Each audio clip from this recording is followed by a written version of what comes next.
Seja bem-vindo ao canal Atlético Mineiro Galo Fã Clube. Acompanhe aqui as últimas notícias do Galo, resultados e próximos jogos. E segue aqui as últimas notícias. Roberto Abras, o que a gente tem de Galo nesta quinta-feira, Roberto? Fala comigo! Olha, vou dizer pra você o seguinte, a gente comentava no Super FC primeira edição, tava conversando, trocando ideias com o Admar, admitindo a chegada do Carlos Carvalhal.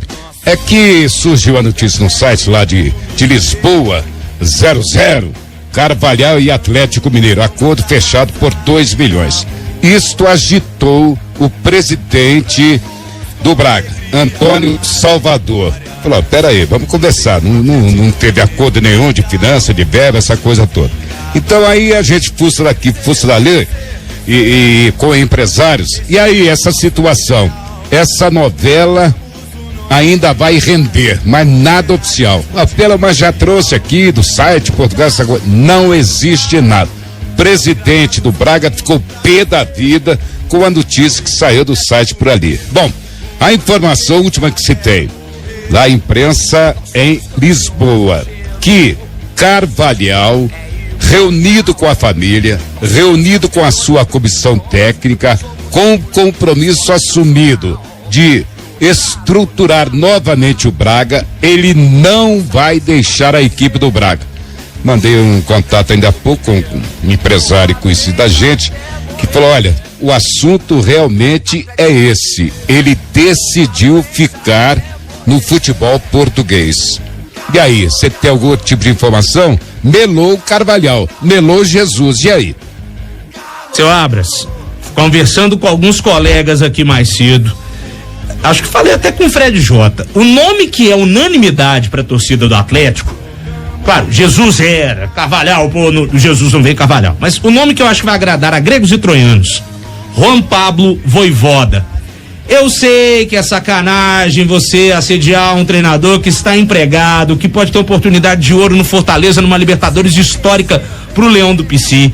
Mas o Vojvoda é um nome que agrada a todos na torcida do Atlético e que se o Galo fizer uma investida, não tem condição do Fortaleza segurar. É importante trazer informação também, Rafa. O salário do Vojvoda hoje é R$400 mil. Ele tem contrato até dezembro e a multa hoje é R$1 milhão.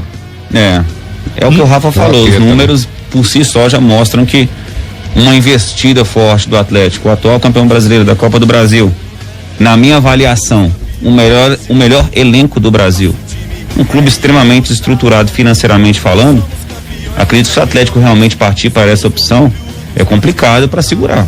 É de complicado, assim como aconteceu com o próprio Rogério Ceni, né? Quando as investidas aconteceram em cima do Rogério Ceni, o Fortaleza deixou bastante claro que ele tinha uma meta, ele tinha um teto que ele não aguentava segurar. O Fortaleza está com as contas equilibradas, assim como o Flamengo, sem sombra de dúvida. São dois clubes que nesse momento não olham sequer para a SAF, assim como o Atlético. Mas uma investida de um time de um poder aquisitivo como o Atlético tem nesse momento, acho muito complicado de segurar. Agora eu vou dizer para você, o Atlético só vai para cima dele depois que o relacionamento Atlético-Fortaleza é um negócio impressionante.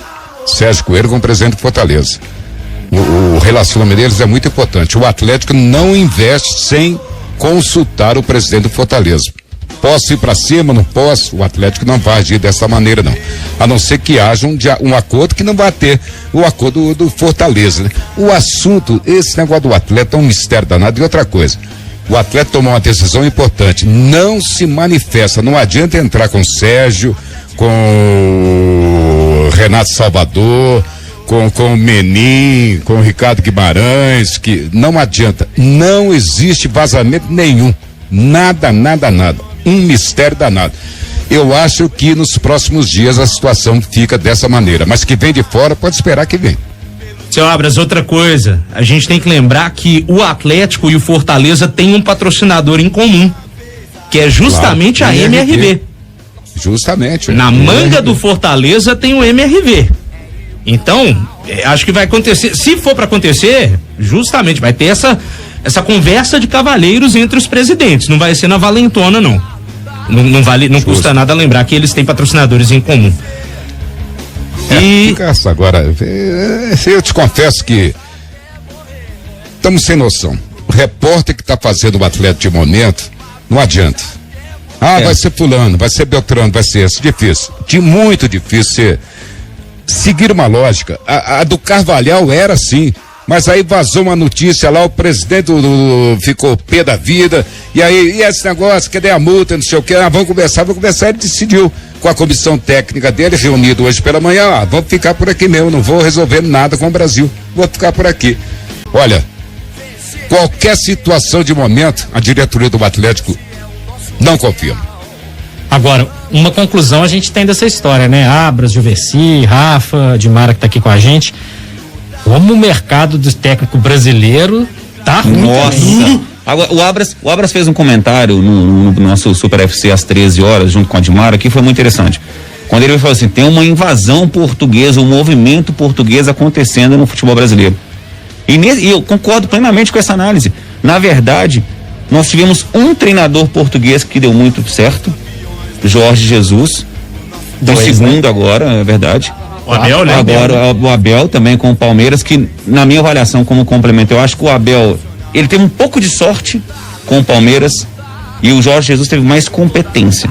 Eu acho que o Abel Ferreira, ele foi um estrategista que as coisas se encaixaram.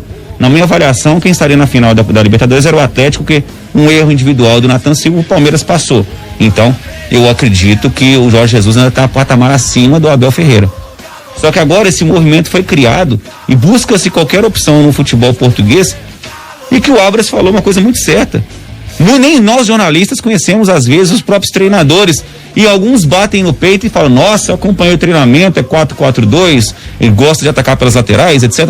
A balela danada. Na verdade, nós vamos ver isso na prática, assim como aconteceu com o próprio Abel Ferreira. E com o próprio Jorge Jesus. Justamente. E a gente tem que lembrar o seguinte, esses técnicos todos, Jorge Jesus, Abel Ferreira estava no PAOK da Grécia, o Jorge Jesus tem um sucesso em Portugal, mas nunca conseguiu romper a fronteira para ligas mais fortes. Essa é a grande realidade. Então, essa turma que está na periferia do futebol europeu, que consegue vir para cá.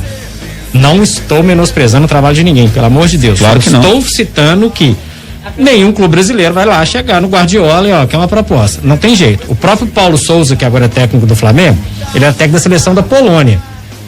Estaria até se a gente for analisar que é um ano de Copa do Mundo, tá num patamar acima. Mas joga repescagem. Uma derrota, estava fora da Copa. Decidiu arriscar. Mas é primeiro nível? Não é o primeiro escalão. Não é. Então esses técnicos portugueses têm a facilidade, óbvio, da língua, têm a facilidade da relação entre os países, mas são técnicos que, de maneira geral, na Europa, são técnicos periféricos eu acho que, do velho continente. E com o nosso tempo avançando, eu sei, do Rafa tá um pouco agitado aqui já.